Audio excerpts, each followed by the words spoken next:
We've come to the end of the World Cup. Now, it's been a beautiful game all throughout the season. We enjoyed ourselves. Lots of players broke records, discovered a lot of new talent. And we saw great potentials from countries that has never been in the World Cup before. This World Cup journey has been such a ride for me. We've all been swept up by the joys, the sad moments, and even the surprises in this World Cup. So we can say it has been a roller coaster for some. So here are a few countries that I felt like stood out to me during this World Cup: England, France, Paraguay, Norway, Egypt, Morocco,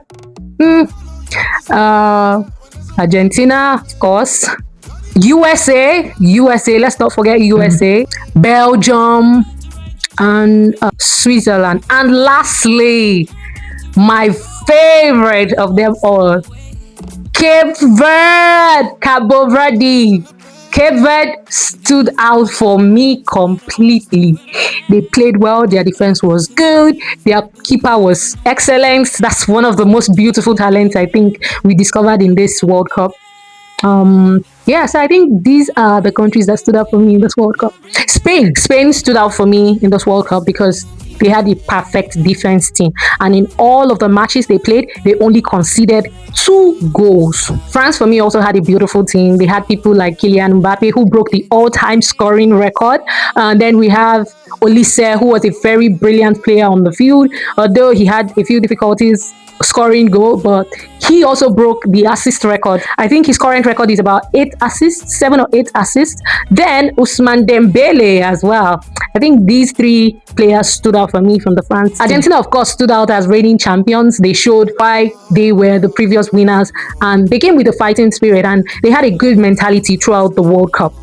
England, on the other hand, also stood out because they had amazing players like Harry Kane, Declan Rice, Nico Riley, Marcus Rashford, and then we discovered Jet Spence on the other hand, which was a very brilliant defense player. Belechi Eze, Bukayo Saka, and Jude Bellingham. Beautiful players. We also saw a lot of upset in this World Cup, but we'll talk about that later. Here are the things that disappointed and fell short of expectation. For me, it was Uruguay, and then we had DR Congo, Senegal, Germany, Australia,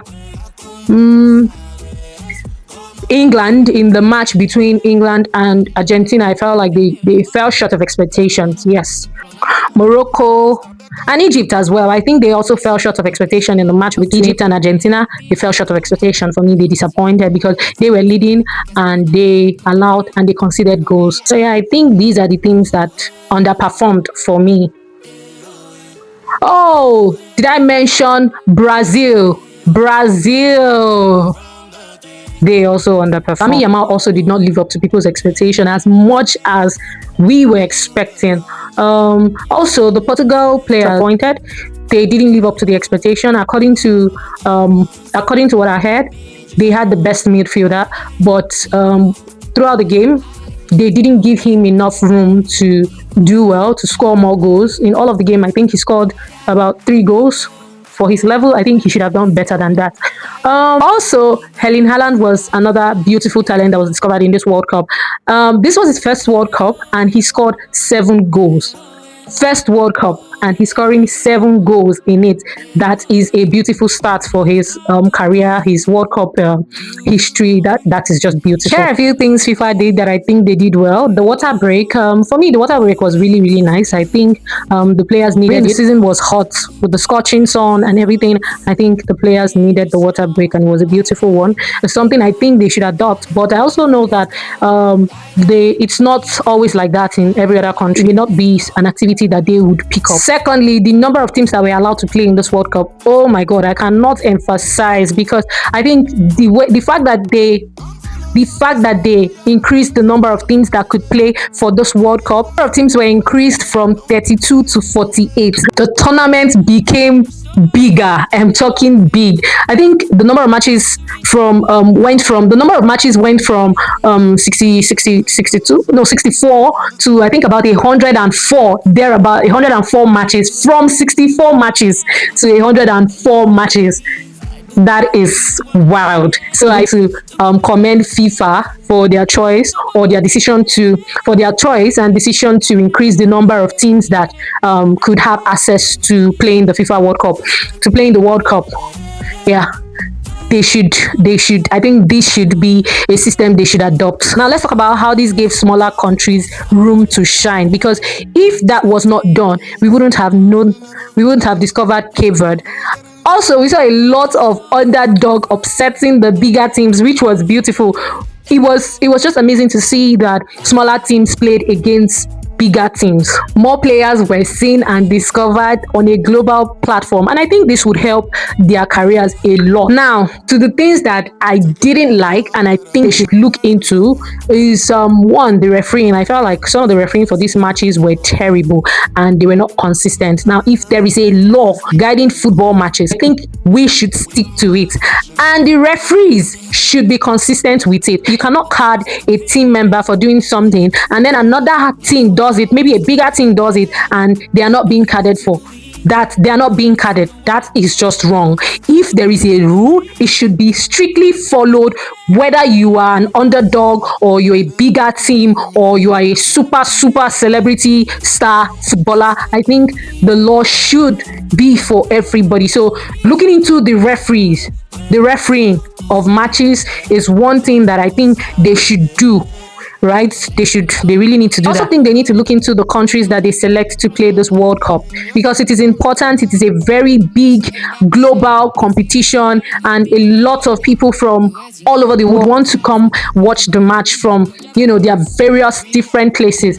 And it's just wrong that USA happened to be one of the hosting countries and they refused visa for a whole lot of other people from different countries. Yes, I understand the bad side to it, but I think there's a way it can be handled properly, to the point where even players and the incident between the Iran country, because they couldn't, the Iraq country or Iran country that couldn't even that couldn't get to USA the normal way because they were rejected. And the whole story behind that, I don't think that's a good one. It wasn't a good look for FIFA. So yes, they need to look into the country. If they are going to select a particular country to play the World Cup, then they need to be sure that the country would allow foreigners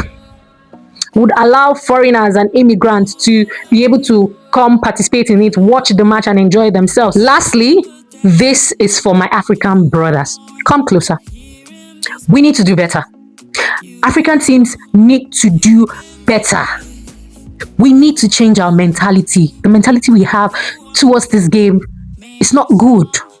We need to improve. We need to get over ourselves. We need to get into our head and be on top of our game. Yes. Would you believe that World Cup has existed for 96 years and no African country has won the World Cup? That is a big shame. That is a big slap on our face. And we call ourselves the giants of Africa, the D's of Africa, and you cannot even win World Cup. Come on.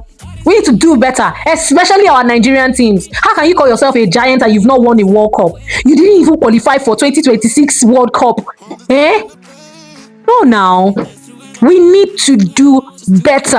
Our African players, you just need to top your game. It was so sad to watch this World Cup and Nigeria was nowhere to be found. It is not a good look on us at all. And this is to all the African countries. Only 3 African countries has gotten close to winning the World Cup, and that's at the quarterfinals. Senegal, Ghana, and Cameroon.